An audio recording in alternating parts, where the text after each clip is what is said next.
Um, Welcome everybody. It's a delight to have so many people here with us this afternoon. I'm going to say a few brief words at the start to set the scene. So for those of you who don't know, StoryFutures is part of the Creative Industries Clusters Programme, which is a national R&D programme aimed at generating growth in the UK's creative industries by connecting them better to dedicated research funding and university researchers. At StoryFutures, our focus is on the use of next generation technologies, especially immersive, and to do that, to broker new forms of storytelling.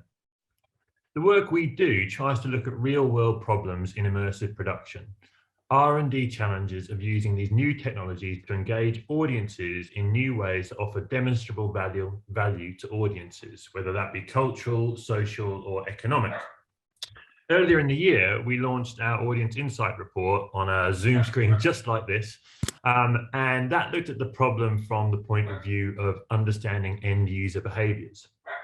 Today, we're pleased to present this report that looks at a different point in the value network of immersive production, that of creative SMEs themselves.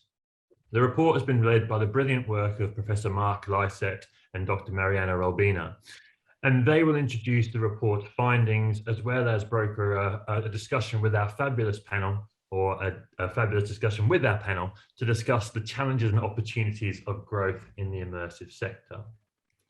So it falls to me in this short intro to speak about our keynote and get this show on the road. We're really delighted that Professor Andrew Chitty can join us today to launch the report and say a few words about it. It's fair to say that there are few people in the UK who can claim to not only know as much as Andrew about the immersive economy, but also have done so much to champion and support it. From the Creative Industries Clusters Programme to Audiences of the Future, Andrew has helped unlock well over £100 million in government and private sector funding and finance to support experimentation, innovation and growth in the immersive economy. He's seen businesses and researchers grapple with these problems firsthand across the UK, and he's done this for much longer than the half decade these programs have been running, and with a technology set that, without aging Andrew too much, I hope, probably extends from dial-up internet through to today's virtual production tools. So from that place of wisdom, I hope Andrew's going to set out a few kind of like key ideas about the future for the sector, but I hope he'd also agree with the following: that the challenge and the problem of business growth and stability of business models in this space arguably never changes, and there's arguably no magic bullet to suddenly turn innovative new technologies into compelling audience propositions or stable business models. Innovation is a tricky business to get into, let alone measure success and value add. Often the problem is about different production cultures, different business models and languages colliding rather than converging. And the challenge we all face is to quickly find ways through this to build a sustainable economy. To do that, I think we must always ask questions about at what point does time for innovation become wasted time? At what point on a hype curve do we nosedive into the ground? And how do we constantly look to the past and to audiences themselves to learn about where we're headed? In this regard, we always need a map and a guide to help chart the way, avoid known quagmires, the bogs of despair, and find a way through. You'll see these metaphors of exploration dotted throughout the report, but for now, I can think of no better guide to help us on this joint voyage of exploration than Professor Andrew Chitty. Hand over to you, Andrew.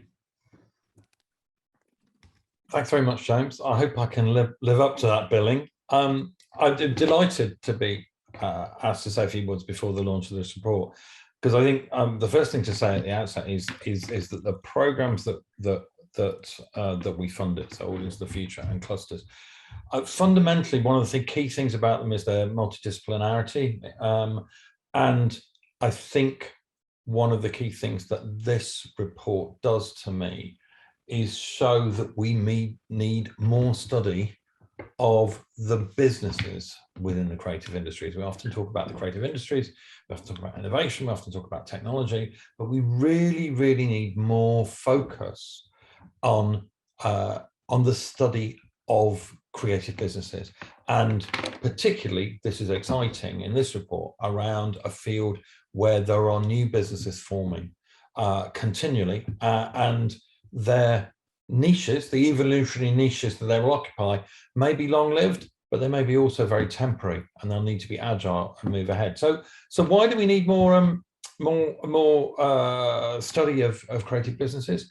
Well, I think there's three reasons we need it. One is that, by and large, business schools and business studies departments, with obviously honourable exceptions, have ignored this sector in the UK for far too long. It's difficult, it's tricky, you can't build case studies on it that will get you to an American university.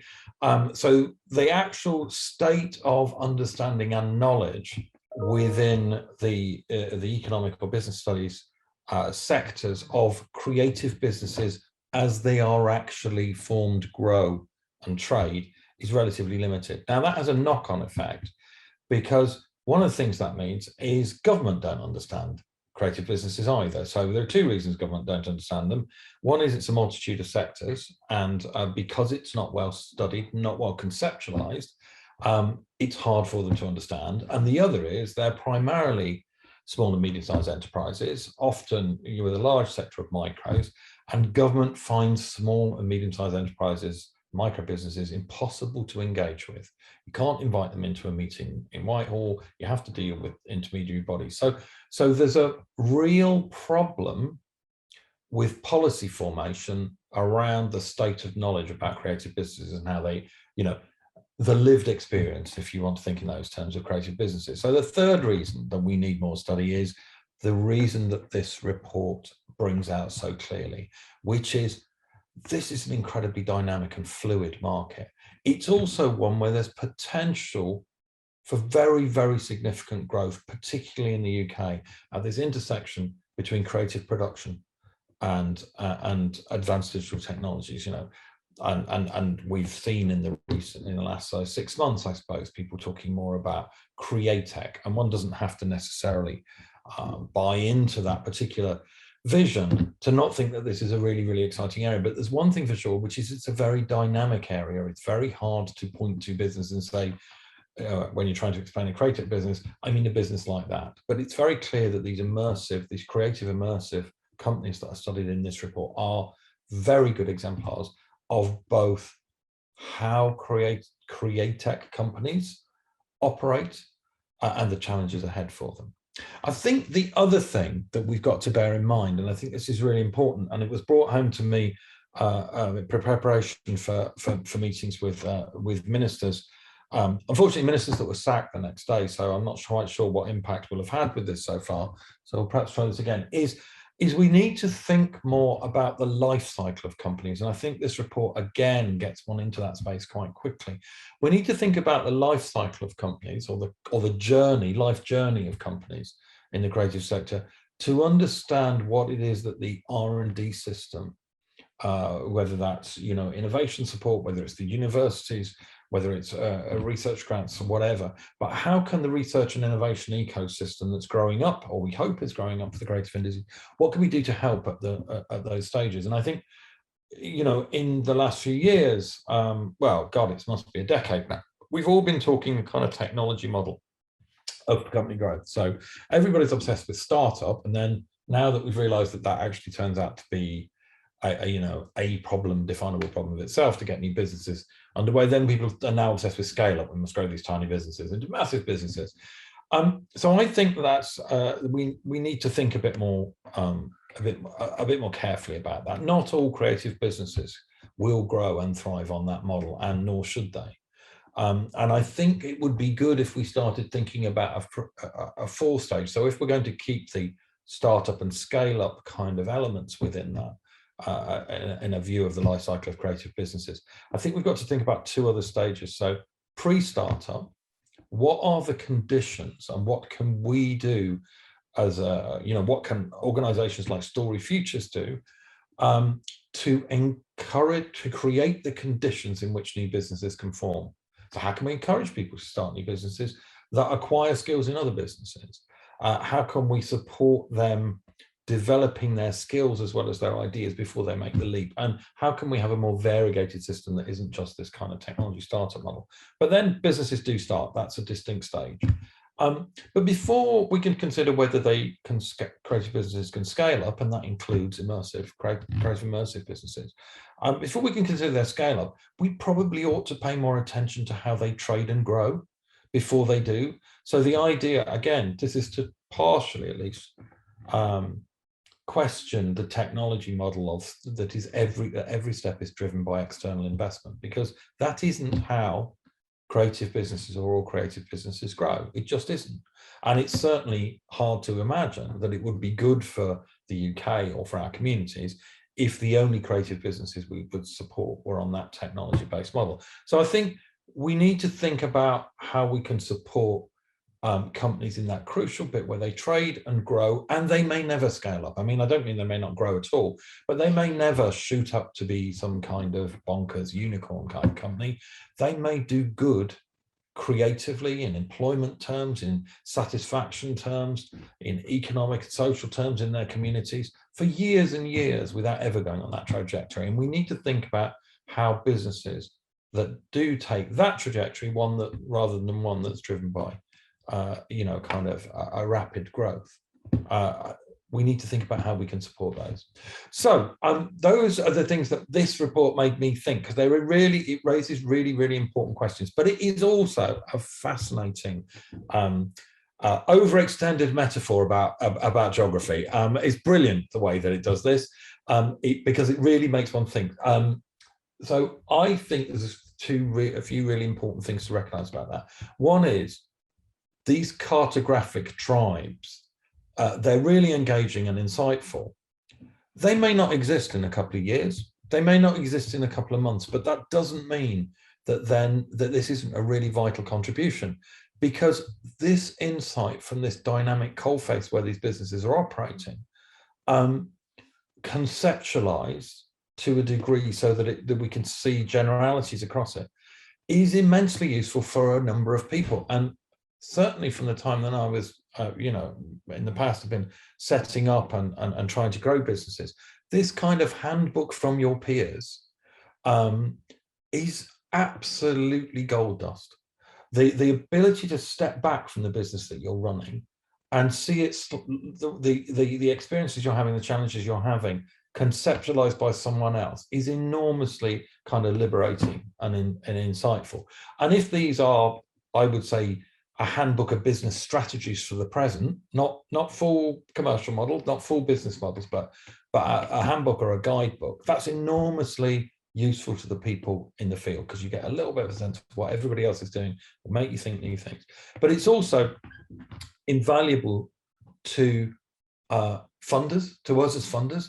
This is a fantastic insight. So if we have ideas that we think, oh, we'll do this intervention X because that will help new businesses form, it's easy to write down. But with reports like this, it's easy to think, okay, so what would we actually mean by that? What's the texture of that? And it's really, really insightful to policymakers. So I think this is a tremendous report. I noticed that the introduction at the start was to the first of these seminars. So hopefully this is the first of many Business Insights reports. And to misquote Father Ted, I think we need very much more of this kind of thing. Thanks very much.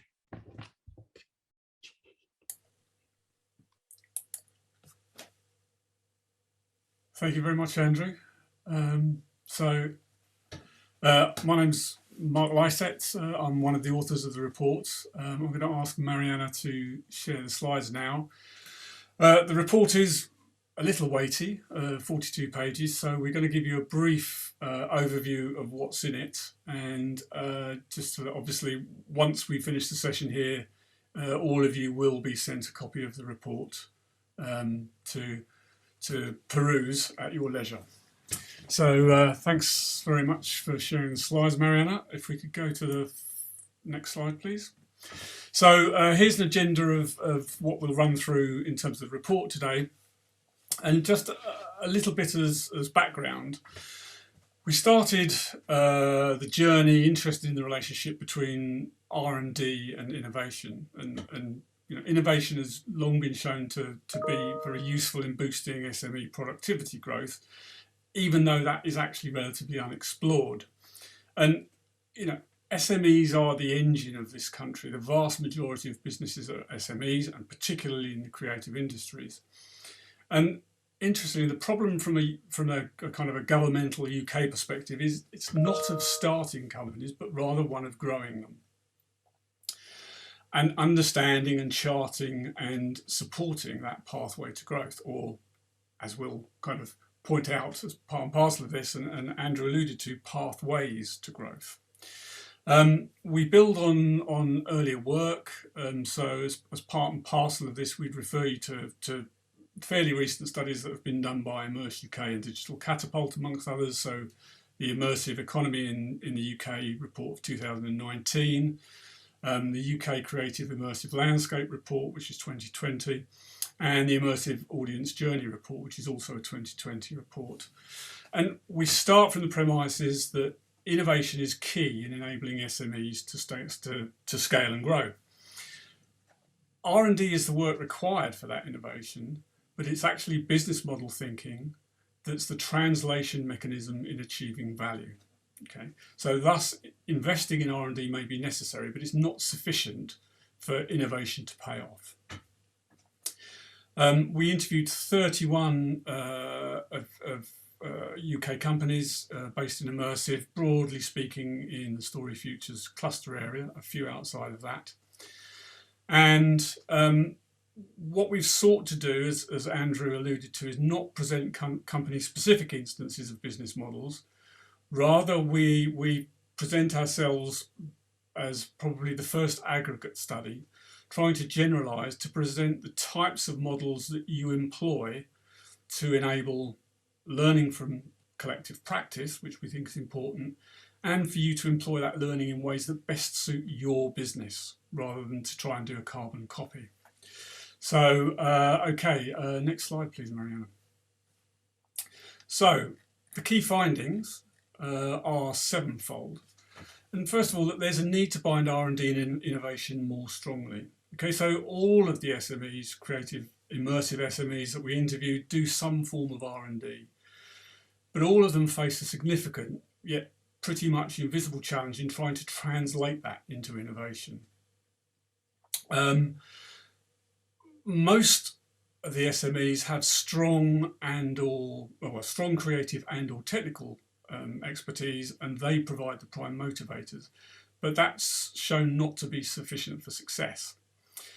As I say, there's no one path to business growth, but the business model aspects of it are really important.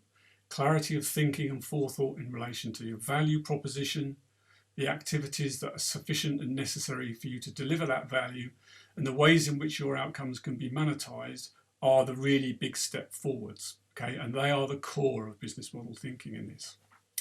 Second, a need to engage in R&D more effectively. So most of you struggle to engage effectively with R&D, and lack of time and money are probably the key reasons for that being the case. So a lot of the time R&D happens on the fly. It's funded from and within client projects, and consequently one of the byproducts, or unfortunate byproducts, are that a lot of the learnings from that R&D are lost or not capitalised on in future projects. Related, that's because many of you aren't able to employ systematic practices for making the most of what result from your R&D efforts. And many of you already acknowledge that you don't have the knowledge or infrastructure to do that. So, and also there is a lack of awareness about existing initiatives that are out there. So tax credits, for example, and funding opportunities that are intended to address such issues. So better engaging with those is important, and orienting funding support more to the research aspect of R&D, we believe, is also important. Third, and this is an interesting one, there's what we've termed as a necessary lack of killer instinct. So the sector as it stands at the moment is better defined by collaboration than competition. So you're all very innovative, you all take significant risks in terms of what you do, but competitive aggression is quite low. Now, that doesn't necessarily prevent growth and is probably a byproduct of the nascent state of the market and the underlying technologies, and to an extent the immersive world being too complex for any single one of you to navigate necessarily on your own, or certainly to master on your own. And what we found actually is that this collaborative attitude is actually quite beneficial, but it could be better harnessed to allow you to learn from each other and share knowledge and experience in many different ways. Fourth, and this harks back to the business model aspects, but was really quite a stark finding for us, is that there's a very limited ability to define value. So there's not much clarity within the sector about what constitutes any competitive advantage. Most of you really don't define your value propositions very clearly. Now, this limits the ability to exploit any outcomes in a market context. So while creativity and working on mastering new technology provides strong work motivations and may be highly prized assets, they're not necessarily what cut it with consumers, whether that's business to business or business to consumer. And this is important because we found that it limits consumer understanding of what immersive can offer, the costs of engaging in immersive, and thus the willingness to embrace immersive itself. So it makes people a little bit averse. Fifth, there's plenty of innovation and risk-taking, but it's not necessarily as we know it. So as I say, you all take significant risks around your business. And unsurprisingly, the emphasis on product and service development is strong. So many of you talk about creating technologically novel products as both a necessary thing to do and a motivation for working in the sector. But actually the understanding of innovation was much wider than that. And many of you talk about innovation in terms of creativity and artistic reward and then being prime motivators for your business. So that's kind of tied to a proactive culture that seeks to shape the market in terms of areas that are most creatively and socially rewarding. So as Andrew says, that points to government and policy needing perhaps to think differently about the creative industries and not seek to measure it in the traditional terms of GDP and productivity, etc. Sixth, that greater stability is required for growth. So the pace of change is probably one of the key issues underlying many of the ways that you talk about the challenges of growing your businesses. So dealing with that constant evolution hampers your abilities to develop stable workflows because technology is fragmented, fast changing, frequently expensive, etc. And also to find talent. And this is an area that StoryFutures has investigated, and we have a separate report available to you in that area. So scaling up for large and new projects can actually be quite difficult for you to do. You also find it difficult to get a balance between paid and unpaid work, and that ongoing paid work often makes it difficult for you to find the time to do R&D, and if you have the time, you don't have the money. And then last but not least, there's no silver bullet, and I think that's really important, okay? Although you may need to dodge one or two, as we do point out to you some indications of things that make businesses not work so well.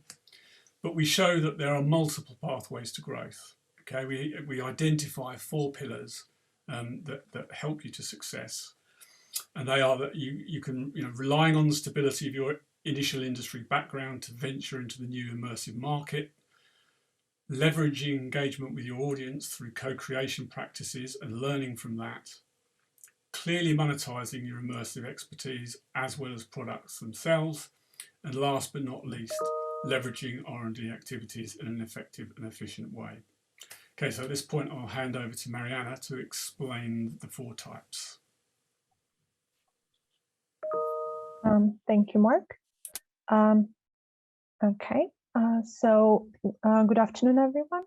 I'm going to talk a bit about the results of our formal analysis, and in it we looked at how the approaches that firms take to the technology, monetization, and project management, how they combine with the types of R&D company does, with the type of co-creation practices that they employ, and with the dynamic capability that they develop.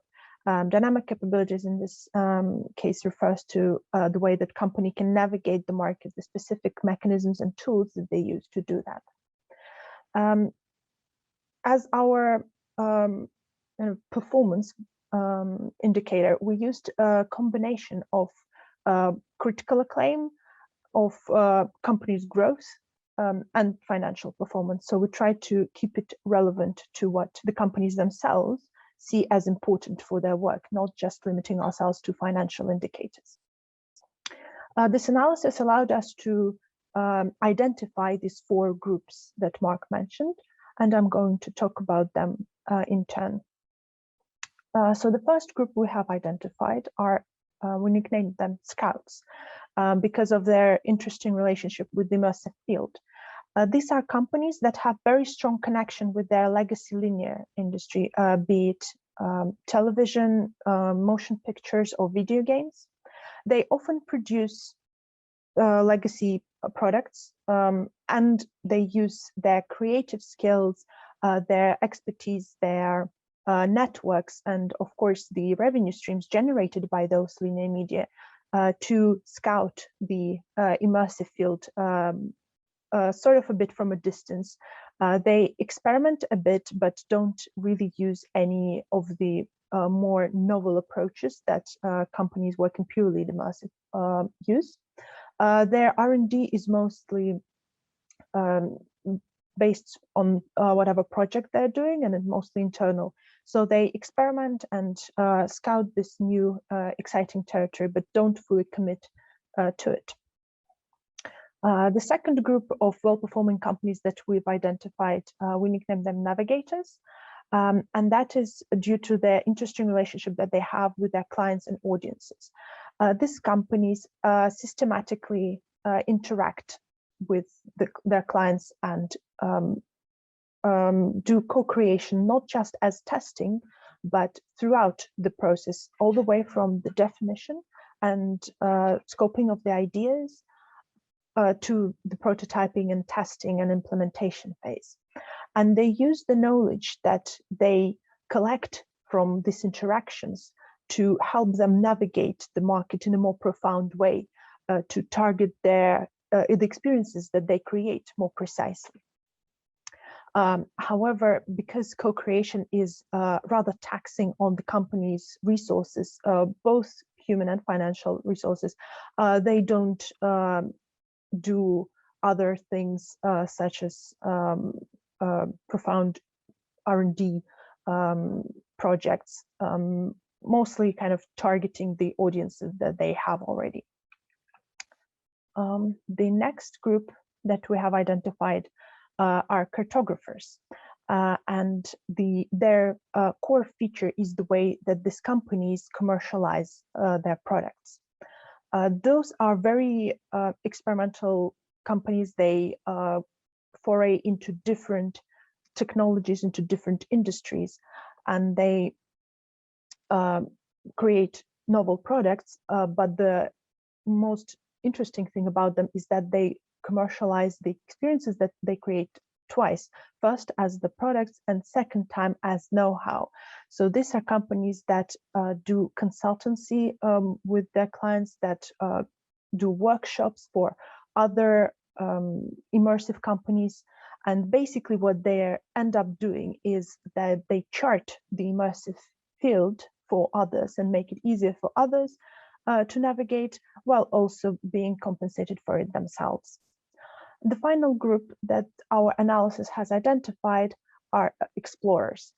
Explorers are probably the most experimental, the boldest companies that we see in the market. They use experimental approach, so they experiment with new technologies. They go into different industries. Most of their products will be completely different, using different tools, different technologies. What is special about them is that they heavily rely on R&D, and they do it both internally and in collaboration with support organizations. They are frequently obtaining grant funding and produce very interesting, critically acclaimed prototypes and create new technologies that excite others in the field. Because of their exploratory approach and reliance on R&D, they also employ the characteristics of agile approach. So, for example, they usually have quite tight project management. They use sprints in order to speed up the production. And the reason for it is this approach helps them to do this experimentation quickly and efficiently, and allows them not to spread out their resources too much, to focus on the experimental product, to make it, and then move to the next one and still maintain good performance. So these are the four groups that we have identified. And now I'm turning back to Mark to talk about some of the challenges that these companies face. Thanks very much, Mariana. Yeah, so as I say, on the slide there, you see the key challenges that you've told us that you're facing, and those, I've kind of outlined as I was talking through the 7 key findings. As part and parcel of trying to understand the challenges from your perspective, we also asked you, well, what could be done that would make life better for you? And there were 3 key things, I think, that came out of that. One was around additional research support, so that it would be advantageous to have external resource to support more effective identification of funded R&D opportunities, and indeed to have help with application of the funding. The second was greater publicisation of public funding and how that could help SMEs. I think another important one was actually having continuity in funding, such that outcomes could be developed over time, perhaps successively with smaller pots of money rather than doing one large thing. And also having kind of, for want of a word, safe spaces in funded initiatives, such that SMEs were not in direct competition with each other, and you could kind of learn from each other's R&D efforts. The second thing was having networks for experience sharing and representation, and that was all about improving connectedness, so easing access to companies, decision makers and investors, help with facilitating networks where you can share your experience and learn from others. And many of you actually were looking to have some sort of professional body that could represent the interests of immersive SMEs. And then last was kind of issues around standardization, I suppose. A great thing about standards, of course, is that there's many of them. But first and most obviously, that standardization, or at least a faster trajectory towards commonality in formats, platforms, technology, protocol requirements, etc. Second, a collective push to do something serious in immersive rather than small piecemeal projects. So, everybody's doing, their own little thing, but would there be value in perhaps collectively or semi-collectively doing something that was much more much bigger and would have more impact, that would really put immersive on the map? And then some kind of smaller points that were related to perhaps better marketing and PR activities to promote the immersive industry, networks that were specifically related to business support in the area, kind of over and above what you might get that exists at the moment, and perhaps unsurprisingly, some more funding for immersive. Next slide, please, Mariana.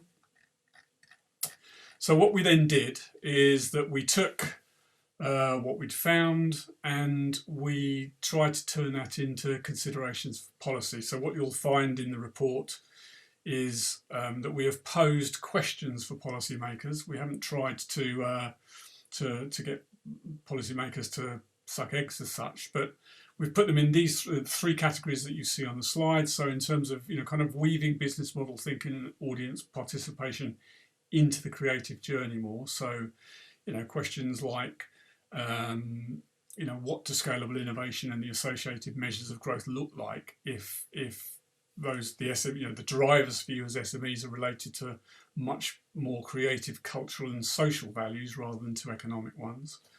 And what synergies might be achieved by encouraging you to collaborate and share knowledge across the value chain.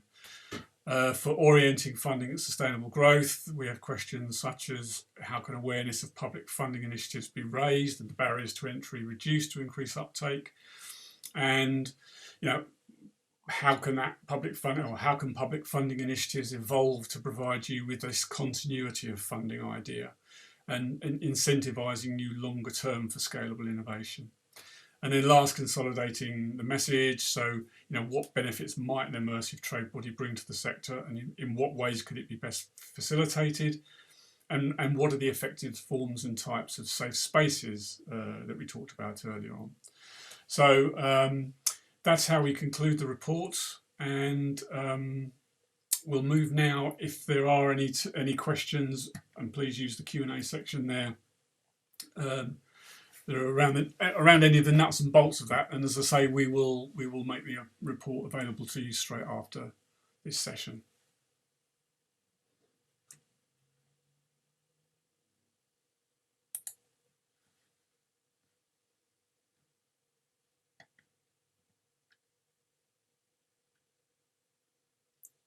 So I'll just give people a couple of minutes to put questions in the Q&A if they have any. And if there are no open questions, then we will move to the panel discussion. I have a question that might be of interest to, I think, hopefully the audience as well. Mark, at the end of the report, we write about the kind of like the policy recommendations, and one of the ones that you flag is that question around, obviously more funding for R&D and innovation is always welcome in a sector like this. I guess this is the question both to you and perhaps to Andrew is, that's an argument that I guess holds water to a point, but continually going back to ask for R&D funding obviously requires sort of nuance or a compelling kind of underlying case for it. And I guess from both of your perspectives, I'd be interested to hear what you think, what might just be little nuggets or seeds of, policy interventions that support innovation in immersive technologies. The business need for SMEs is clear, but a business need in and of itself may not be a compelling case. What are the things that, if we look collectively across the sector, we see as showing that value add, that innovation funding for the sector and developing stability of business models might be there to encourage, incentivize that sort of argument? Andrew, Mark, any thoughts?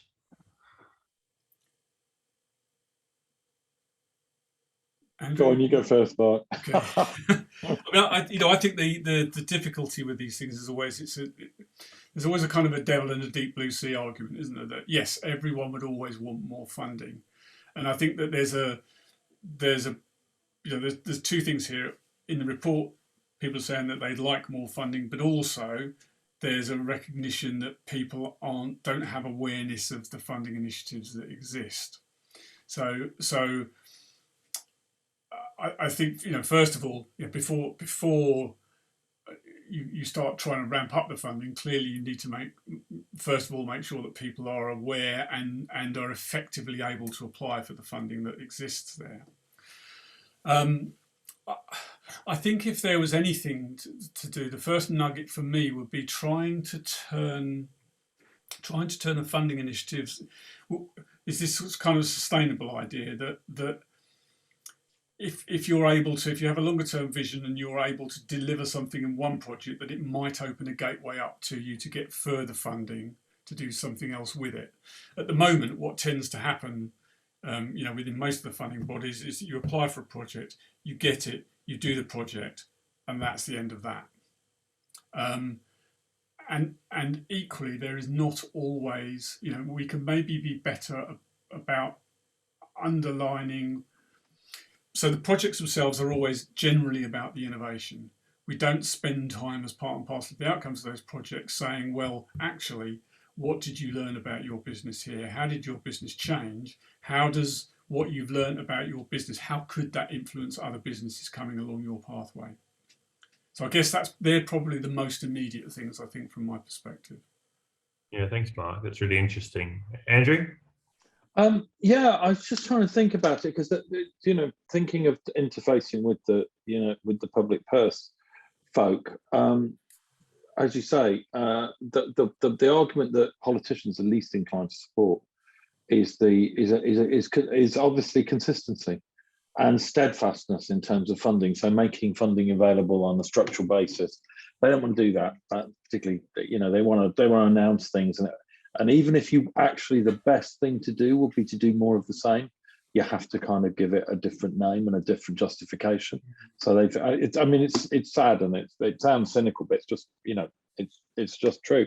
I do think we kind of have to think with funding, as Mark said, between what's available.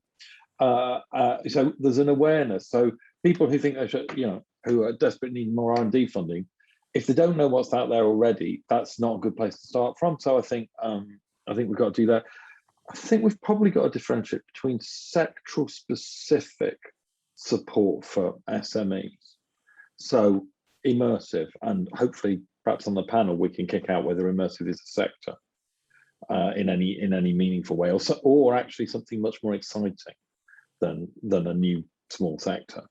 But sector, so say creative industry specific things, or film and screen, screen industry specific things.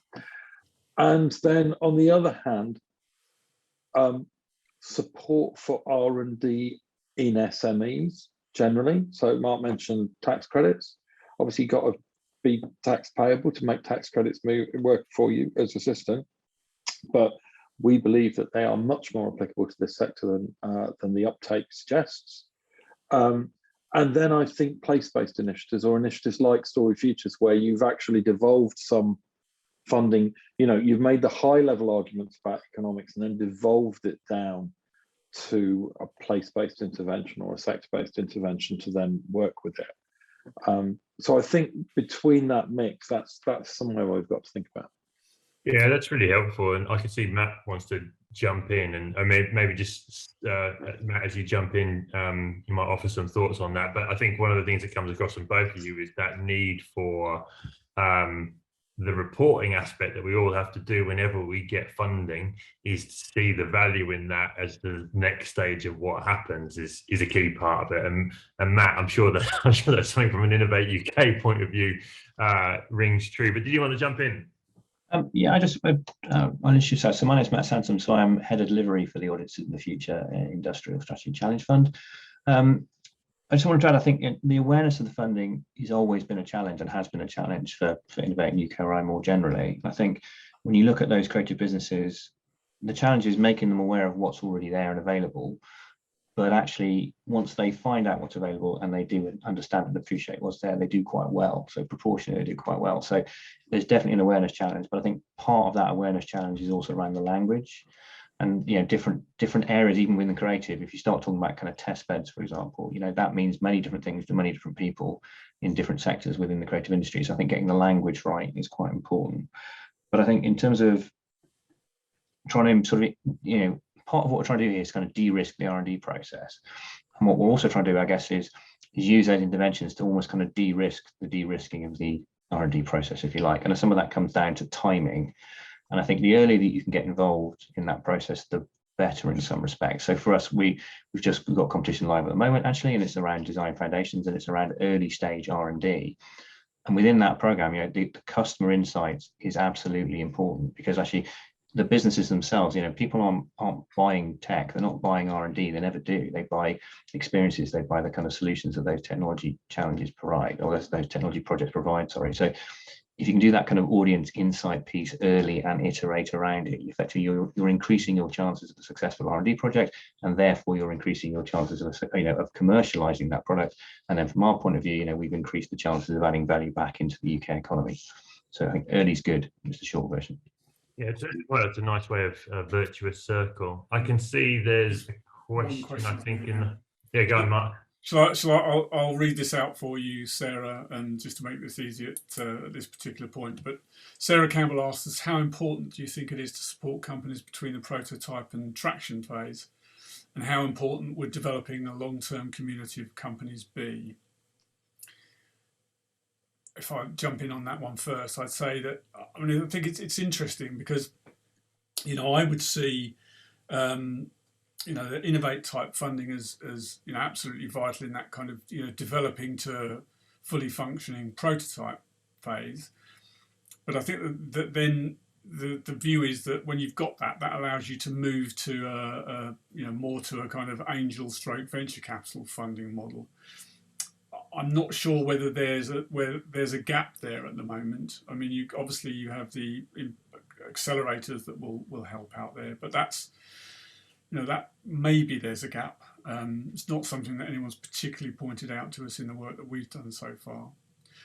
Developing a long-term community of companies, well, that's something that you told us was quite important to you, and I think that's possibly at this stage. I think it's because the Immersive is nascent, that getting support from each other is really important at this stage. Whether it would be longer term, if Immersive became mature, maybe not. But it's not necessarily a bad thing for to develop these kind of support mechanisms and for them to dissolve when they're no longer needed.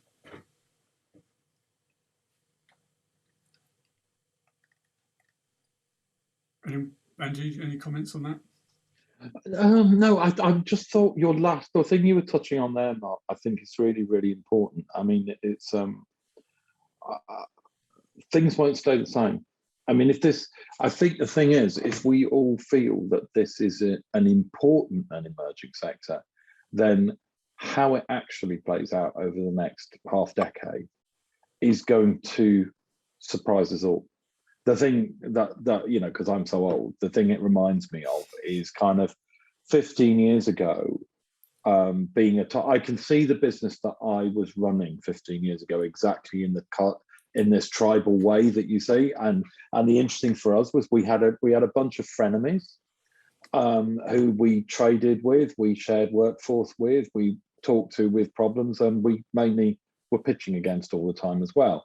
And looking at, using your terms, I think sometimes we were a scout and we should have been an explorer. Maybe we thought they were cooler than us and they were explorers and things. And we all had strategies for trying to do this. But there was a point when we all came together and said, right, this is what we think the future of this sector is, that we're going to be independent companies. And what we were mainly doing was using, obviously, internet technologies mixed with broadcast kind of business models.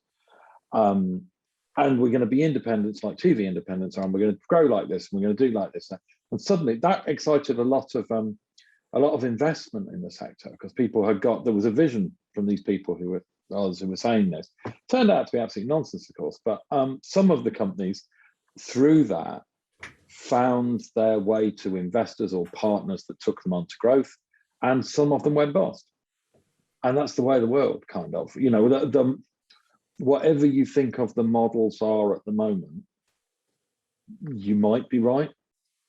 But, if it's really that important, incumbents from other sectors will come in. I think this is your scout analogy, They will come in and they will look at businesses in this sector who are cooler, do it better, have better teams than they have, and they will make them an offer, and then it will be your choice as to see whether you think you can grow that. And then you've got the issues of, is there a particular mix of skills that is on the money at the moment for a market that's going to explode, that you can grow into becoming a significant company in an independent space, defining it as a new business model? Well, I'm sure that will happen in bits of the immersive sector, but as you say, trying to think about support mechanisms to enable all of those things doesn't necessarily mean that if you invent support mechanisms for a certain circumstance and that's time limited, then you take them away again. People get really pissed off by that, but it's the only way to do it. Yeah. Thank you, Andrew. So we're starting to get questions coming on here. I'm going to answer two more on this very quickly, and then I'm just going to move into the panel discussion, because I think we're starting to stray in what probably is the panel discussion anyway. So Nicholas Millar says, this is from the perspective of Innovate UK and the UK. During the course of this research, what was learned from other approaches from other countries, and what are other immersive industry clusters around the world doing, in effect? A really good question, Nicholas, but that was not the emphasis of this particular report. We were looking at the UK and UK companies. As Andrew says, this is the first of hopefully more of these, so that will be the next one. Lastly, Gaynor O'Flynn asks, how important do you think education is around IP, exploiting IP for SME freelancers in the career take sector. Jamie, would you like to come in and perhaps give your view on this one? Yeah, sure, I can give a view. Hi everyone, Jamie Smith. I'm partner in Sheridan's. We're a media law firm based in central London. I fortunately get the opportunity to work with a range of media companies across the immersive sector, ranging from the small sort of one-person studios, sort of developing new tech, right through to the huge companies globally, working with great clients across the space. So see it from across the breadth. And I think it was quite a key question. There's been quite a few themes around IP throughout the report mentioned, but I mean, IP really is your bedrock of what you're doing, and it's sort of an area that everyone, I guess, is aware of generally. I think the awareness of sort of IP is improving, but it really is an area that people sort of almost still give second thought to.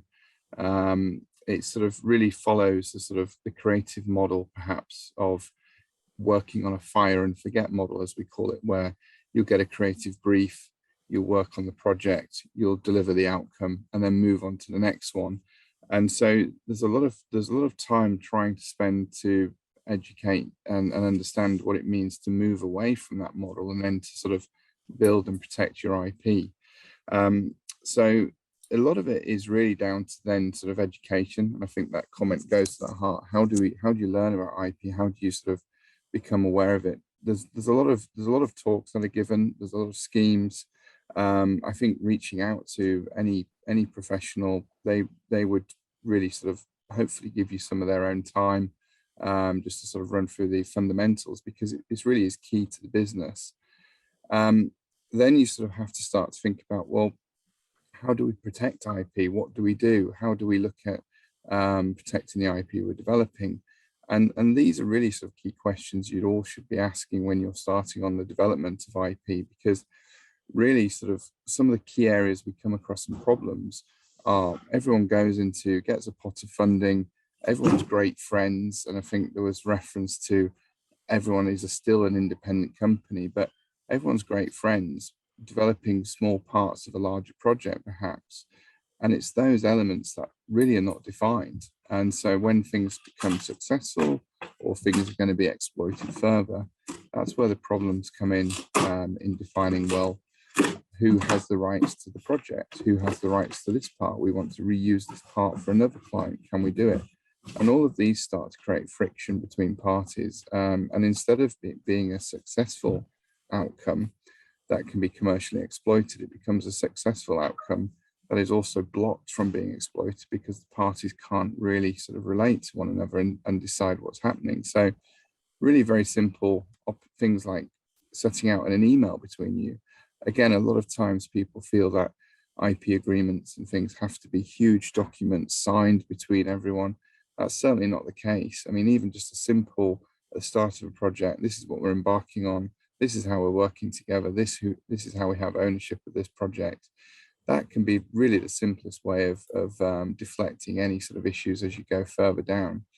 And it really is something to bear in mind, because say the clients who we come across, certainly the smaller side, the smaller studios, the problems they face where they've said, well, we lent upon the sort of the services of a friend helped us out, we borrowed the services from X, they were helping us out, but we're now stuck. They're asking for this money if we want to use it for this, they're asking for that. So they've almost gone 2 steps forward and then suddenly hit a brick wall, and having to start again. And it's almost, well, the money you spent on that development, I think to some of the points, has that been wasted because you're going to have to reinvest that money to get back to where you are now. And so that's why IP becomes very important. And I'm happy to answer any questions, but just to reiterate, there's a lot of good professionals out there who will more than happily spend some time talking to companies and clients, helping them just at a very early stage understand what IP is. And there's also government schemes as well. The UK Patent Office, Intellectual Property Office, sorry, they run a scheme where you can apply for grants. I think it's up to 5,000 at the moment, which will enable you to do an IP audit, look at your IP strategy, How do you exploit IP? How do you protect IP? What should you do about trademarks, for example? So again, there are sort of resources, but I think, again, one of the key themes, and I've seen the theme with tax credits as well, is that accessibility, and it's reaching out, and it's just, I think it's just not being afraid to reach out and ask the questions, and sort of accessing resource through the networks. That's really key to helping with the topic, really. Brilliant. Thanks very much, Jamie. So what I'll do now is if I can ask the other panelists to turn their video on. Andrew, Jamie and Matt have kindly introduced themselves already. So Claudia, would you like to introduce yourself? Hi, yes, I'm Claudia Berger. I'm Policy Insights Manager for the Creative Industries Policy and Evidence Centre. We are funded through the AHRC, and the kind of, I guess, the reason behind the Policy and Evidence Centre, or the PEC, is to generate new research that can help policymakers grow the creative industries. Thank you very much. And Simon, would you like to introduce yourself? Hi everyone, I'm Simon Reveley, CEO of Figment Productions. We're a digital media production company who specialised in immersive projects over the last few years. Thank you very much. For all of you out there asking questions, please do keep the questions coming. I have some seed questions for the panel here, but afterwards we will continue with the Q&A, and at that point we will unmute you so you can ask your own questions. But if you can post them in the Q&A first, that would be fantastic. So Andrew, if I could start with you first of all, as someone who's central to UK research and innovation, what would you say that the future of funding for immersive looks like? What are the plans, and where does business growth fit into that picture? Well, okay, I'm not sure. So in terms of where business growth fits into that sector, you know, I reckon Simon's in a better place as somebody who's got business than I am these days. I think, where does it look like? So will we do another dedicated immersive project, like Audience of the Future say? I'm not sure that we will, and I think there's a couple of reasons for that. I think immersive is a much more impactful sector than where we've you know, what Audience of the Future did really was look at immersive in its application to screen, moving image and performance, really. I think there's lots of other areas where there's immersive applications, and particularly outside the Southeast, a lot of immersive companies are working in a much more, not within just creative industries context. So I think it will become more pervasive. Will we do something specific around sectors? So I don't think it's even a secret anymore. We have a program that we're working on in UKRI, led through AHRC, which is an infrastructure program called CoStar, which is a 10-year program to provide an infrastructure for R&D for screen and performance around the virtualization of production. Now, a large part of that is immersive. So if we get CoStar, if CoStar develops in the way we imagine, it'll be much bigger than Audience of the Future, but it won't have immersive, as it were, over the title.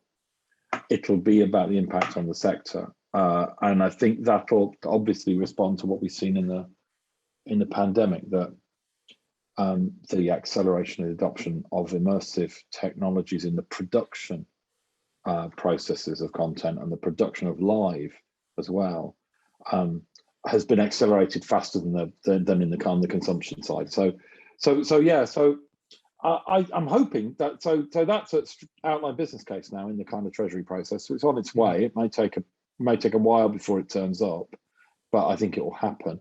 And then we've got other kind of challenge follow-on. So an enhanced clusters program has gone into the comprehensive spending route, you know, significantly enhanced. More places, more clusters, more stuff. So I think from that point in the R&D, immersive will be, of course, spread through that as well. But you know, it may be immersive in fashion. It may be, you know, it may be immersive in advanced manufacturing or design. You know, as well as this perhaps particular area of kind of creative immersive. But that's what it looks like. So yes, definitely huge desire to follow on because the evidence of what we've done so far is so good. And is there anything? Is there any movement within the research councils in terms of thoughts around perhaps how you might support business growth or understanding of business models, either as part and parcel of standard type grant initiatives or over and above that?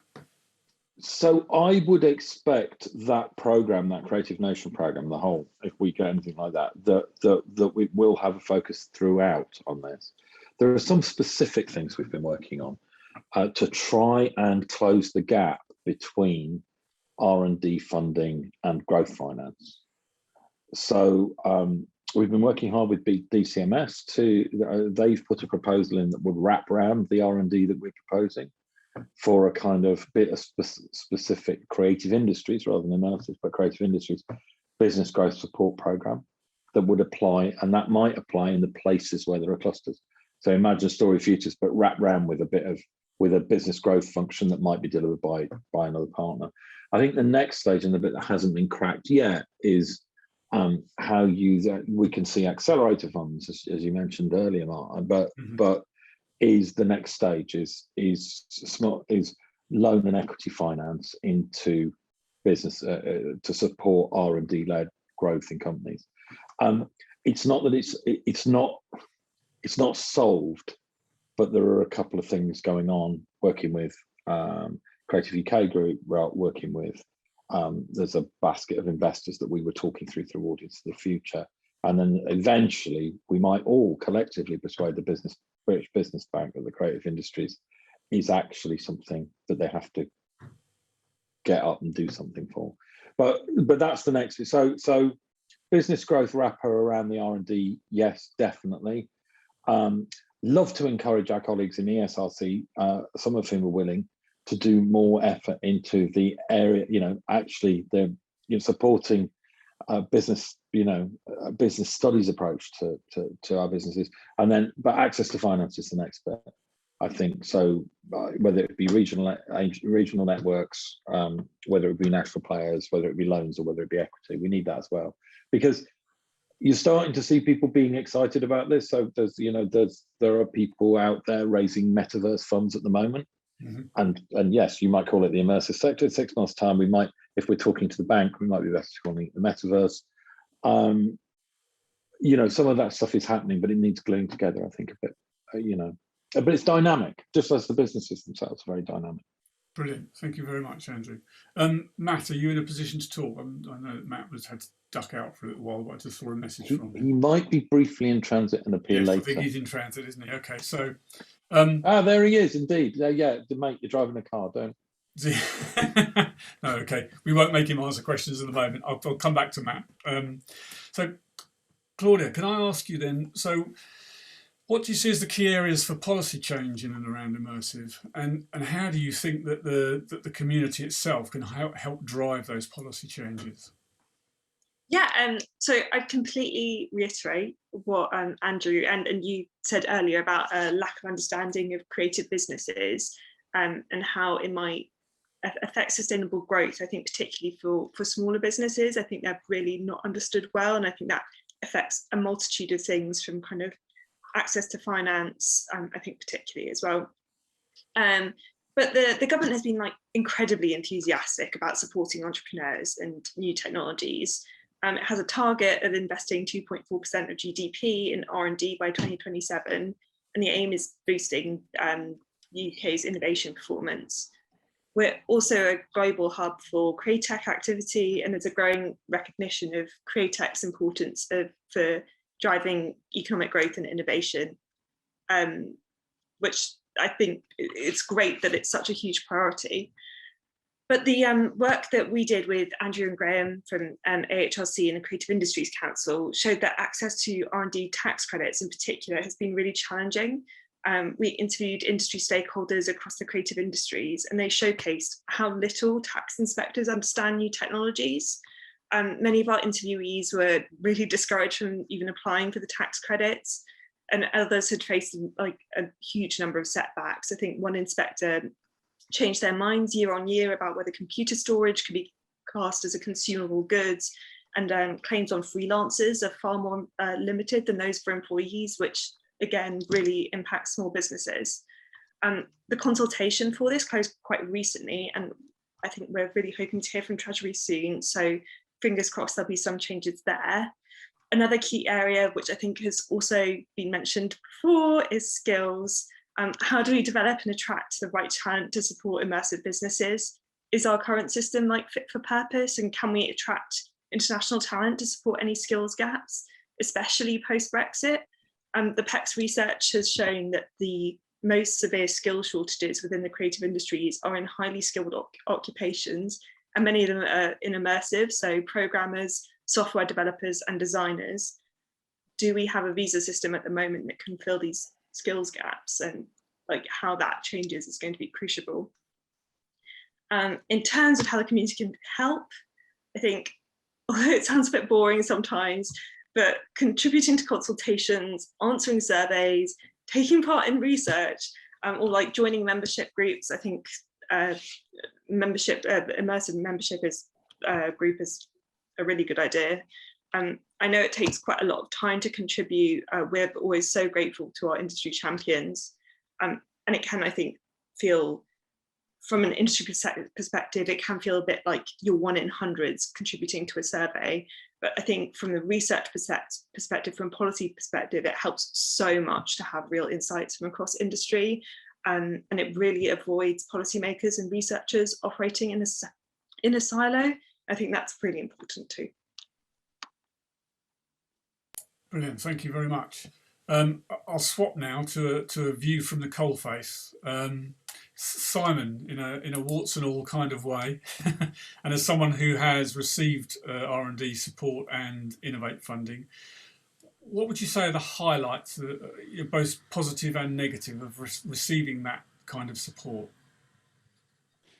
I think that the highlights are that you are definitely encouraged as an entrepreneur to do things that allow you to push a bit further than you might otherwise do.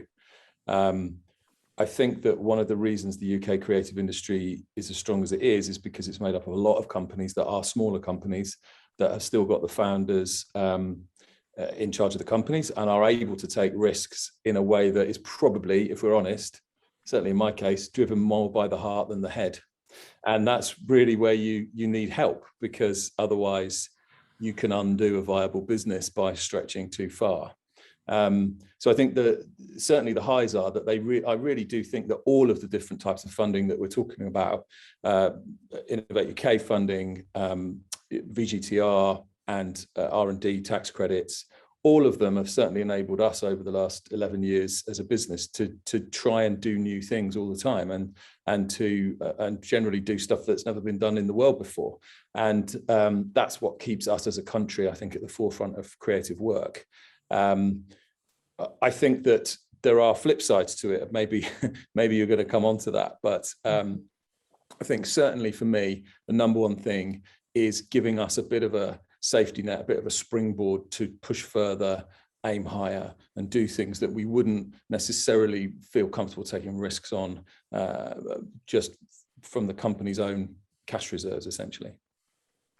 Okay, any other, I mean, again, from having, worked with these funding mechanisms, are there other areas where you think that there could be improvements that would help you out as an SME?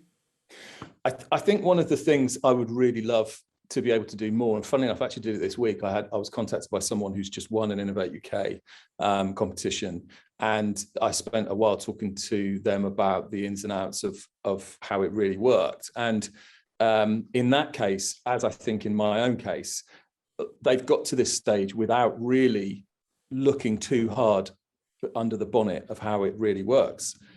It's not free money. It's really not free money. It's amazing. And I know people from all over the world who are really jealous of what we have in the UK. I've spoken to, particularly in North America, there are people there who are gobsmacked at the support we get from government. It's brilliant. But so many of us go into these competitions and right up to the point of signing on the dotted line to go ahead on these projects without unpicking the detail of what it's going to cost you as a company. And as an SME, that could be catastrophic. And when you add to that the fact that there's a huge number of us in the creative sector who are project-based companies, it means that our finances are incredibly volatile. We have cash flow. I mean, I've been in several meetings over the years with new business relationship managers from the bank who will sit down and look at our financial history, look at our cash flow forecasts over a period of time. And they often look like seesaws, at the edge of a saw, with how it goes up and down throughout the year. And you can see them look wide-eyed at how you go about juggling and managing a business when cash flow can be so hard to predict. But that is the nature of doing project-based work. And I think when you are that type of business and you get involved in this type of funding, you have to really think carefully on the financial side. You have to have some really good advice, I think. Certainly experience of other people is valuable. And monitoring it throughout a period. I mean, we've been really lucky to be on the Audience of the Future, the second round of Audience of the Future, which was a long-term project. But if I think back to the company we were when we made the application, and then I look at the company that we were 12 months ago in the middle of the pandemic, being primarily a company that serves museums, theme parks, visitor attractions, all of which were shut and all of which pulled their projects and all of which pulled their funding. As a business, we were completely different at the beginning of the application process in the middle of the pandemic. And speaking to you today on the 23rd of September, after having a good week with some really great project wins coming in, I feel like a completely different business again. So, we have to be really agile as businesses. And sometimes you can underestimate what a commitment looks like when it's going to go over 12 months, 18 months, 2 years. You can be a different business at the beginning and the end of that. And so to be able to make the most of the opportunity it provides without catastrophic failure in the middle is a bit of an art form, I think, in its own right. And I really think we could all do a lot more to help people stop and think really carefully about how they're going to do match funding, how they're going to make the most of the opportunity that the funding gives them, and also understand how it fits into the general cash flow of a business when things like the way overheads are calculated, for instance, don't apply it doesn't work for everybody. Some of our overheads have over the last few years been really, they just don't fit the model properly. And so, costs are not covered in the way that I think the fund's originally designed to do, just because of the nature of a business. So it's hard without going into the specifics, but I think my number one message would be all of this type of funding is incredible. We're so lucky, and hopefully we can all take advantage of that. But we also have to be really, really careful that it doesn't trip us up, because it's not free money. It's not, too good to be true is a phrase worth thinking about here, because you've got to really manage that money carefully when it comes to you. Okay, thanks. And I guess, given that you've had experience with this as well, and Andrew was saying it's very difficult for governments to talk directly to SMEs, and maybe in part the cluster programs funded through CICP are a way to allow that to happen by putting intermediaries there, of which StoryFutures is one. How have you found the StoryFutures experience and getting work through StoryFutures and being able to interact with other SMEs?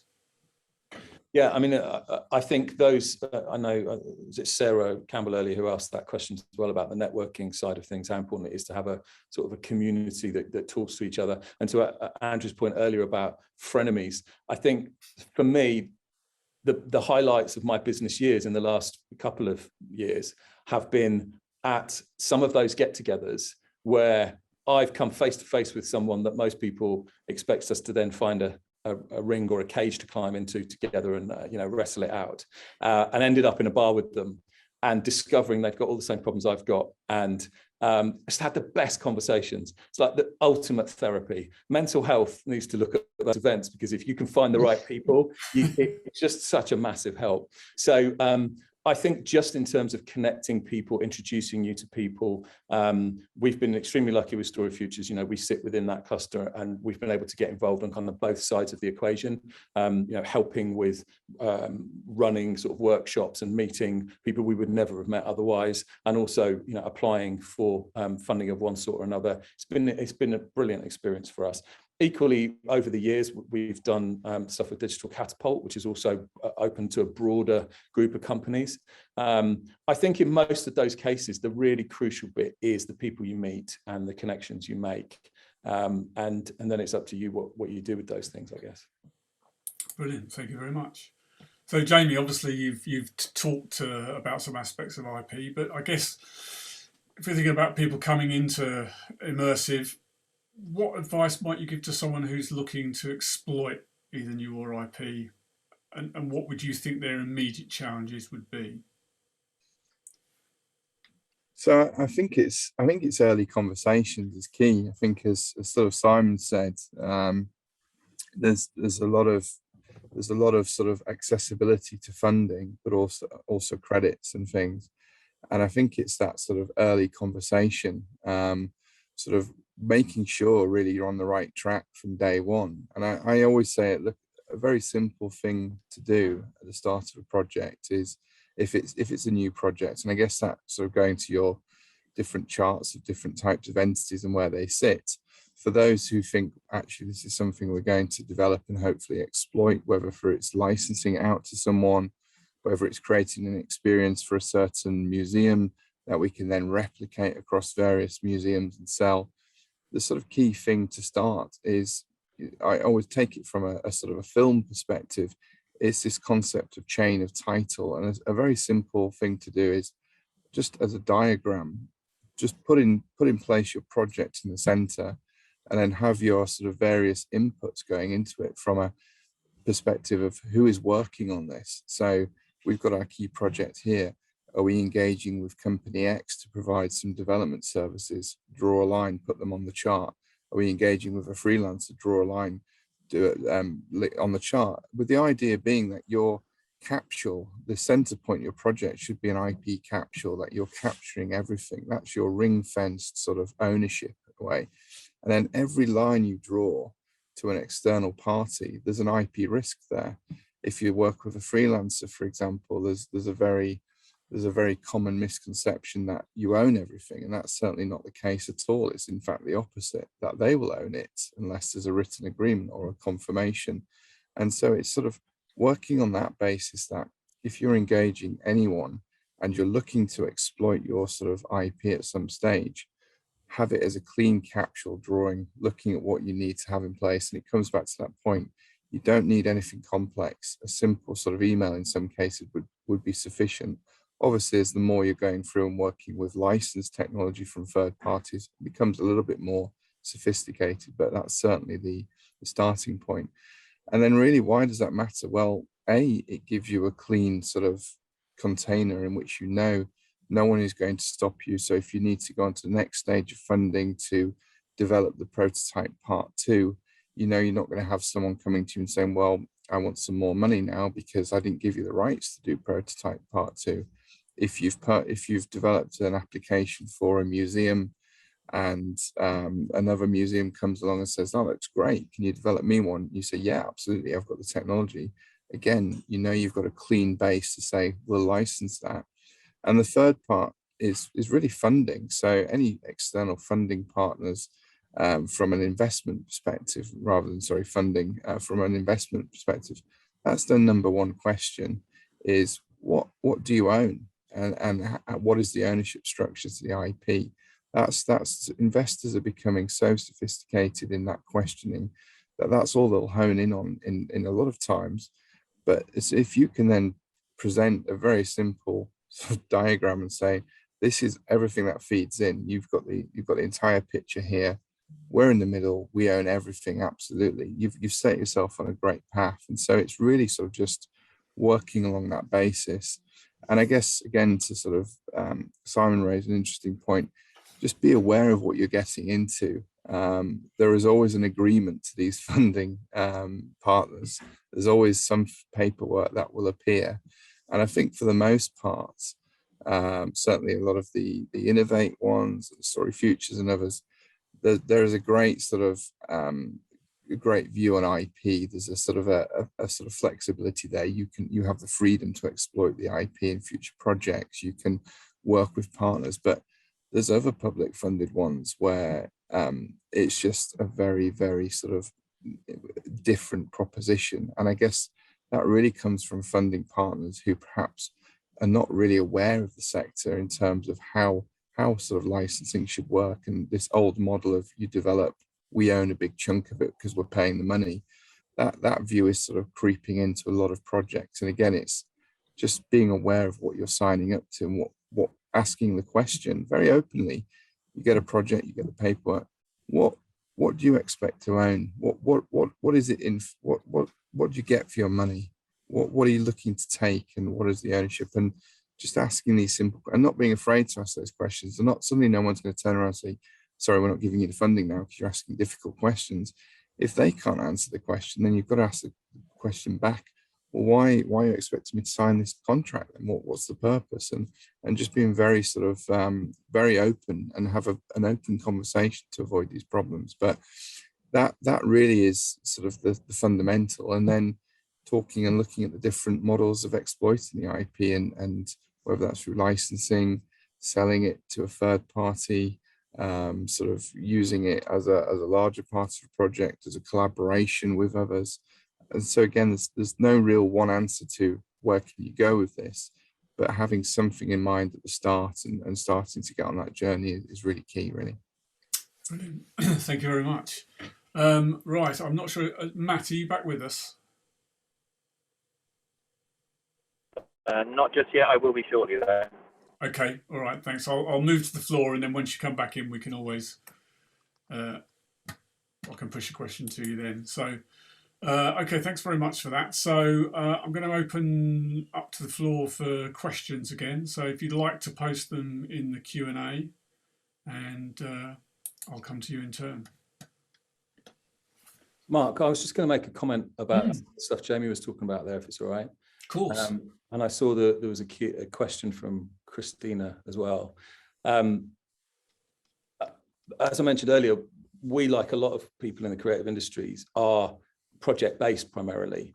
And I think some of what, I've worked with Jamie before, and one of the great things that I've learned from those conversations with him and others has been that although we are working on projects, there are opportunities that a lot of people completely miss to be able to wrap some of the technology that we create along the way and to sort of elevate its value and recognize its value.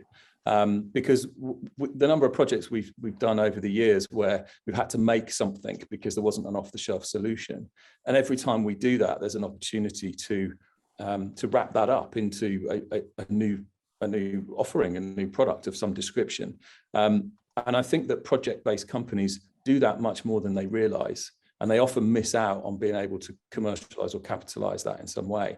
Now, I think the other extreme, I know from our conversations together, Mark, has been that sometimes you think you've got something and you look at actually then exploiting it and you realize maybe what you've got is too unique, too bespoke for it to be useful to a large market, and that actually it's not worth exploiting it. But you've still done that work, you've still made something. And I think this differentiation between project-based companies and product-based companies is an interesting thing to think about, because I don't think it's as black and white as it seems. Now, I always felt that a lot of the funding was set up directly to take someone from an idea through prototyping towards raising investment, building something, selling it off, that sort of traditional model, which is probably why people in the States don't have an Innovate UK to lean on, because they've got such a culture of venture capital and that type of funding, whereas here we don't. So it feels like some of those funds have been set up to enable that type of model to work here. But I think for a lot of people in the creative industries, that doesn't really apply. And so sometimes it's more about shifting your mentality to say, is what we're doing here still actually creating a new form of technology and creating new opportunities for the future? Because that still counts, in the case of a lot of these funds. That's one thing I'd like to say. The other thing I really wanted to pick up on, something Andrew said at the very beginning, is immersive a sector? Because I'm not sure it is. You know, and we've done loads of immersive projects. We're working on them at the moment. But if all we did was something that legitimately set within immersive, then I don't think we would exist anymore. I think that we have to be, for us, we have to be able to leverage the other things we do as well. And actually, immersive does just become one tool in the toolbox. I've always been a bit frustrated with this combination of augmented reality and virtual reality when they're literally the opposite of each other in so many ways. It's the same tool set, it's the same skills mostly, and you output differently, you output to a different format, but ultimately the experience for the user is the opposite. You take digital things into the real world, or you lose the real world and you put real people into a digital world, totally the opposite of each other. And yet they're always bound together. And so immersive to me is a bit of a misnomer. And I do think that it may well just become part of the fabric of what we do in the creative industries, because there isn't really a very specific individual tool you have to be able to master in order to do immersive. It's another output, it's another product of what we do with animation, CGI, film, video, audio, programming, you know, whether that's games or videos or simulators or whatever it might be. So I'm not really sure why that's relevant, but Andrew mentioned it earlier with a twinkle in his eye, and I thought I'd pick up on it. No, I mean, I think that's interesting. You know, one or two of the things that you talk about there are actually quite fundamental to the report, and were probably quite marked in the kind of project-based company, and you know, which is that kind of reuse thing that actually they're you know, even in the project context, you are innovating, you are doing R&D, but actually the nature of the project-based work tends to make you not be able to capitalize on that, because you have to put time aside to do what you're saying. And actually, you know, there are some nuggets here that we can wrap in some way and we can reuse in other projects, which would actually save us time and money potentially. But the difficulty is making the time and or having the money to do that job. So, you know, that was absolutely key. I think the other thing that kind of comes from that is the notion that there's still a little bit of a build it and they will come mentality, you know, in this area. And I'm going back to a point that, you know, Andrew made about audiences, and understanding your audience early on is really, really important actually, and was one of the key differentiators amongst the types of companies that we pulled out. Because if you don't understand your audience well, you can't really work out your value proposition to them. And if you can't work out your value proposition to them, you can't structure your business around delivering that proposition in an effective way. I found it, I come from my industry background in part is in the software development area. And to me, it was a bit like the old days when everything used to be requirements based. You know, you do a big spec at the beginning, go away, leave the client alone, build what you were going to build, and then go back in the client and say, well, that wasn't what I wanted. And now everything is much more agile and involves customers all the way through the process. We could see that in you know, some of the organisations that were involved here, and that does seem to be starting to become more pervasive in the immersive area. But again, it's a really, really important thing. So brilliant. Okay, so there is a question from Christina. So Christina, would you like to ask that question?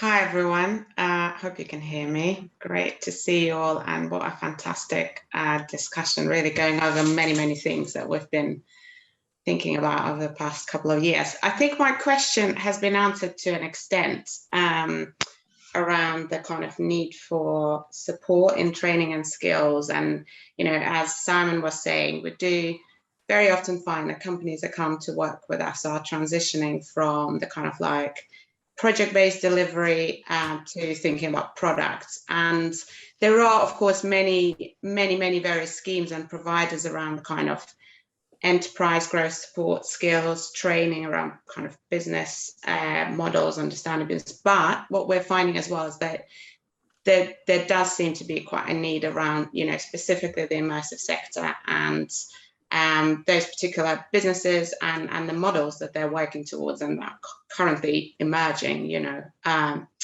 much of this is very new. So yeah, just really interested in any thoughts from perhaps particularly Andrew and Matt, if he's still there, on what your thinking is on this area and what kind of future initiatives there might be on this. Thank you. I'll have a stab first. I think Matt is back. Looks like he's back with us in his space station. So on this project versus product thing, so there's a couple of things about this, I think, and I think Simon's spoken to it really, really clearly in some ways. Perhaps we need to move beyond project versus product. So if my experience was, if you try and take a business that's brilliant at projects and turn it into a product business, you stand a 50-50 chance of breaking the company, I would say. Very few people get past that successfully. The ones that do can grow, but it's a bugger to do. And one of the things I think that it ties in with the IP conversation is the awareness that it isn't an absolute division. So you create know-how and you create trade secrets that you know, or semi-productized bits of application that you can make sure you to retain the rights of, and you can use them in your other projects. So that's a very viable, and I'm sure that's a business model that a lot of, or an operational model. It's not a business model, it's an operational model that many of us have used very, very successfully. But also when we went on, we were doing some work around the R&D tax credits, and one of the things that became kind of interestingly clear, which might have been obvious, is if you think about R&D within your businesses, what's the R&D that goes into the project life cycle? And what's the R&D that goes into the underlying business, kind of like ongoing? It was really easy to get R&D tax credits for the ones that are going into the underlying business because it involves IT and computers and stuff. And the tax man buys that by and large. But getting R&D into the project life cycle, if you were a show-based business or if you're a fashion life cycle-based business, was actually really hard because that just was so totally unfamiliar. And I think sometimes we can slip into the idea that the correct transition for creative businesses is from project to product. And I don't think that's true, because if you look at some of our most successful, even large creative businesses, they're still project businesses. It's just they're really big. They're big projects and they do lots of them simultaneously. So I think there's something in that. And so maybe, Christina, there's a way around this which actually recognises that IP and ongoing kind of innovation and trade secrets and things that you can capture the value of within a company without going to without having customers for a product is a kind of viable halfway house. And I think that ties to the second part of your question, which is, particularly those who, there must be somebody on this call who's from Brighton, isn't there? There's bound to be somebody in the audience who's from Brighton. It's the immersive sector. So down in Brighton, there was this big project on Fuse, 5-6 years ago, which was all about, the secret source of these businesses is they combine technology and creative stuff, whether it's design skills and technology skills. And, you've got the kind of hipsters and the hackers together. This is a terminology that Chris Speed up in Edinburgh University is want to use. And that's the brilliant thing. I forgot the other bit, which as Chris calls it, the hucksters. So the business people. If you don't have business skills in a business, it's really tough to make any money, it turns out. So maybe again, when we're talking about skills, we shouldn't just be thinking, how do we bring these creative and technological skills together, but also how do we either bring in or train the business skills? I'm told, Simon grapples with this all the time, I'm sure, of keeping this rodeo, going between them. So I think we can start to think a bit more. And again, it speaks back to what you've done in the report, Marcus, to look at actually what goes on whilst people are grappling with these problems. And it isn't that we turn project businesses into product businesses and that's called scale up, because that's obviously wrong for our sector. We should be turning project businesses into more efficient and bigger project businesses that retain bits of their IP and efficiently dispose of it. It's what the telesector's done, basically. Formats are IP based on know-how and trade secrets, largely, and it enables you to do lots of them. So yeah, so I think we've got, if we could keep going forwards on this, but always looking at what people are actually doing, I think would be in a good place. Just to add, I think in terms of the rights piece, from a central point where we see a lot of projects and a lot of a lot of consortium, I would say the rights issue is really important. I mean, just to reiterate, I suppose, really what Jamie's already said, but I would suggest you do that early. Do that early. Do it even if it's a kind of an initial agreement, because obviously we look for collaboration agreements for the projects that we fund, but get those IP agreements baked into those collaboration agreements, because it's so much easier then than in a year and a half time, when everyone's got kind of emotional equity in the work that they've done and suddenly thinks that they've done this piece and you've done that piece and their piece is worth more than that, and it becomes a very, very difficult conversation.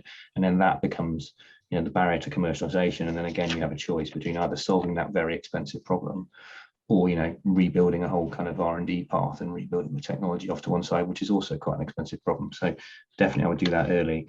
I think one interesting comment that someone about the sort of the timing of the kind of design process and the sort of the production pipeline with Immersive. Another thing that we've seen as well is that Immersive has impacted multiple sectors in terms of you can bring those design processes and those design decisions early. I mean, I was looking at a company the other day and they're doing the sort of dashboards for McLaren F1s, and it's, you build these things and then you put it, so your customer says they want it green, you build it, you deploy it, they put it out and they go, do we mean green, we meant blue?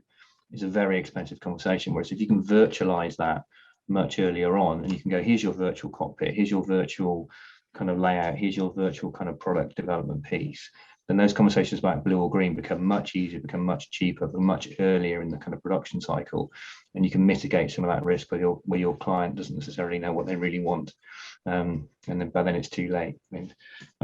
There's any number of examples that I could give you, but I won't. But I think the Immersive tech has kind of enabled that sort of earlier supply decision, which is really interesting. And I suppose the other thing as well is, in terms of the early stage piece, in terms of the consumer focused design and the consumer insights and building your product around what people want, if you try that and it doesn't work, that's also perfectly fine, because actually what you've done is a fairly small prototype project. You spent a bit of time and a bit of effort and a bit of money, and you haven't spent £2 million, £3 million on a larger product development to get to the end to find you built something that nobody wants. It's always unpleasant and painful if you've ended up sort of chucking the project in the bin and you've spent money on it, especially right now. But much better to do that for 50k than for doing that for 2 million. It really is. I think doing those things early as you can definitely helps in terms of that kind of product development and project life cycle. Thank you. And if I can also just jump in and picking up on one of Andrew's points there, and because again I think it goes to the heart of the report, that in identifying that there are different types of immersive companies out there that may will evolve in different ways over time, I think it probably points to the fact that it may be sensible to understand and think about having different funding mechanisms and different support mechanisms for those types as they grow. So, there's not necessarily and doesn't necessarily have to be a kind of one size fits all approach to supporting these companies as they move forward. Absolutely. So Matt, whilst I've got you, and whilst we've got no questions in there, one thing we were going to ask you was that, given that obviously Innovator's been provided funding in this area, I guess what would you say you've learned from funding the immersive domain so far, and what does that mean for the trajectory going forward? An interesting question. I think we absolutely have seen a shift from kind of exploratory, kind of dedicated immersive projects, and Sam is right. That is a vast area when you talk about kind of AR and VR. So we've tried to look across the whole of the immersive kind of piece, so AR, VR, but also haptics, sonics, advanced visualizations. But I think at the beginning of this journey, which was 3-4 years ago now, there were a lot of very specific kind of creative industries, creative sector projects. It was the application of those technologies around the commercialization and the creation of creative content. And what we've seen over time is two things really. I think one is there's been a kind of natural drift to the application of that technology in and from the creative industries. So the application of that tech into healthcare, training, transport, education, all of those kind of things. I think so the deployment of that technology has started to become much more of a thing. So we're still supporting creative businesses and businesses operating within the kind of creative industries and creative economy, but it's about the application of that in a kind of much more wider sense. And I think also the other thing we've seen, and it's difficult to know whether this would have happened anyway, and I suspect it wouldn't, but is due to the pandemic and due to the shift from kind of centralized teams in studios to distributed teams and distributed development pipelines, and then by extension distributed audiences. What we've seen is a sort of accelerated disruption, accelerated innovation towards kind of digital projects and digital kind of deployment and distribution of creative content. So people like AHRC, for example, I think it's difficult to imagine they would be where they are right now, which is a very interesting place, talking about kind of digital deployment and metrics with kind of audience figures from around the world, and the fact that they've now got this kind of technology platform that allows them to do live performance capture, stream that to multiple platforms in multiple countries.